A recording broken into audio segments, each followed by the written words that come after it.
one of the truly great festivals in a very unique, smaller way, because the settings, the biggest church only holds 200. There are 19 churches on the Gower, I think, and it's really a very special festival.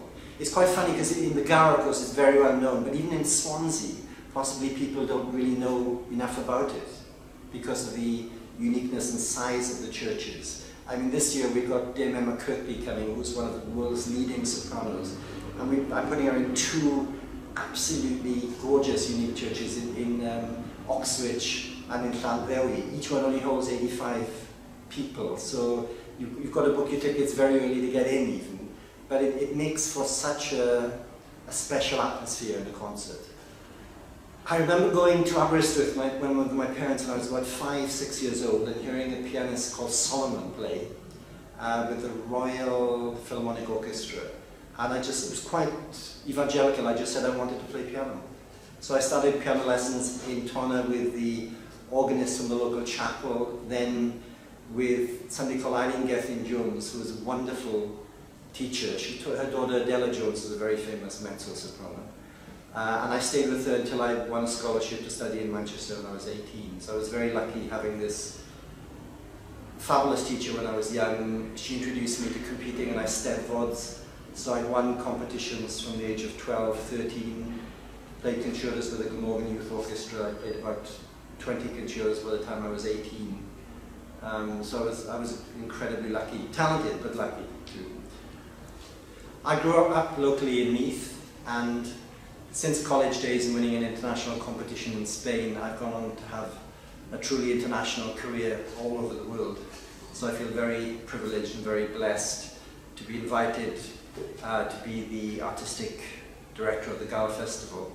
This is the second year I've done it, and it's been challenging and wonderful, and it really is one of the unique chamber music festivals in the world because it has these fantastic churches that date back to the 6th century in unique settings, and I'm knowing many international artists now.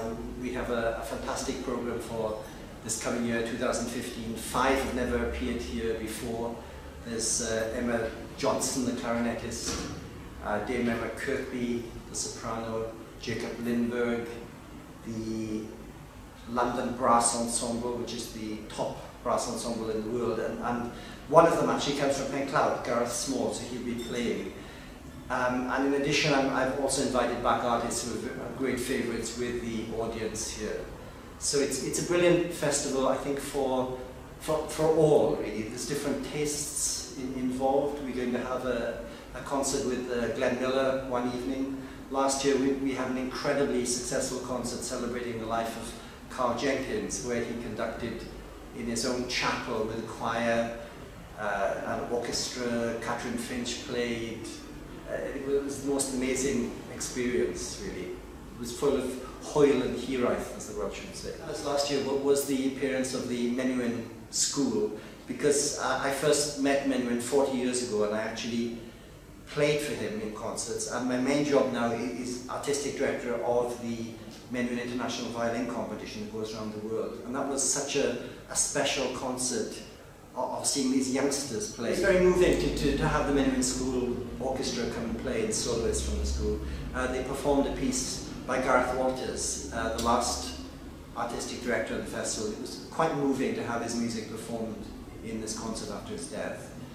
And of course, people react to young people playing in concert. We had more young people come to that concert than any other concert, with members of the West Glamorgan Youth Orchestra coming, and they were truly inspired. So this year, in 15, we've invited the CHETHAM'S School of Music to come from Manchester, which will be, I think, a wonderful concert again in Llangennith, which is the sort of end of the Gower. If you go any further, you'll fall into the sea.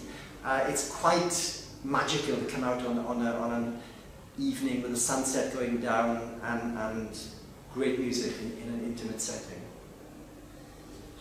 For me, the 2015 program is really a lot about balance. Essentially, we're a classical chamber music concert series in unique settings, but one really has to sort of, with balance, to add things to that, such as the Dylan Thomas movie at the Waterfront. And it's very, very important to me as well about bringing young people to attract them to come to concerts, classical concerts. So this year we're having the CHETHAM'S School of Music are going to play a concert, and also we're going to showcase some of the best talents that took part in the Gower Festival for Young Musicians. That'll be the first time this has happened this year.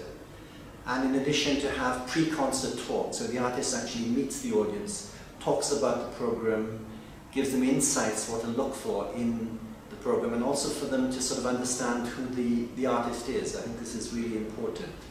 I think it always has attracted, I mean, Gareth had a wonderful ability of choosing younger artists before they were really discovered, partly to be able to afford them for the fees.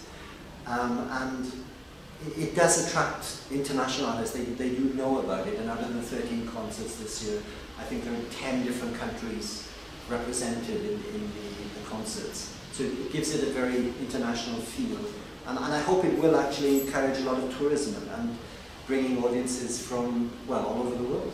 Already I know some people coming from Scotland for a week just to be able to sort of attend and take in the whole atmosphere of the event.